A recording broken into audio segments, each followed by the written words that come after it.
Tell us about the night that everything happened. I'm one of Caiaphas' most trusted servants, but that trust was put to the test the night the soldiers came to our doorstep. They had taken with them a man I didn't know who at first. A small group of maybe 10 or 12 followed them, along with a few of Caiaphas' servants. The soldiers asked permission to stay in the courtyard till they could schedule a court session. Caiaphas let them inside, and he put me in charge of guarding the gate. I was determined to keep the door no matter what.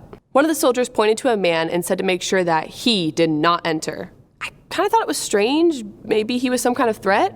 I saw the captive held by the guards. The captive looked at me just for a split moment, but I knew who he was.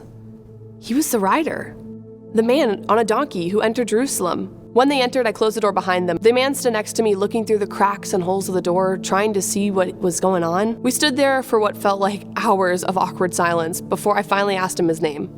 He said his name was Peter, and a few moments passed, and I asked him if he knew this captive. Immediately, without thought, the man said, "I don't know what you're talking about." After a while, someone knocked on the door from the inside, and it was a man a little older than me. He told me that his name was John and that Caiaphas granted Peter access to the courtyard. So we entered the courtyard together and stood by a campfire next to my friends, Jimmel and a few other helpers.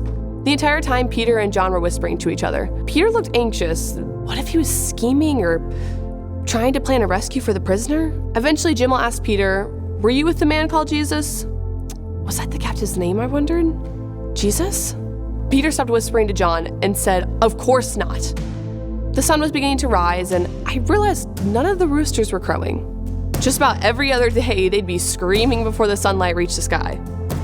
No one seemed to notice, though, so I guess Jimmel didn't believe Peter's denial of knowing Jesus because he asked him again, except this time he accused him of attacking his cousin Malchus with a dagger. Peter stood up and said, "I know nothing of this man, Jesus.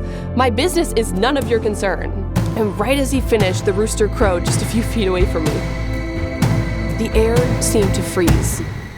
The look on Peter's face was so shocked and sad even. He ran out of the courtyard, and I think I heard him crying. After everything that's happened this week, I couldn't deny that something was about to happen. But I also knew that something bad had to happen first.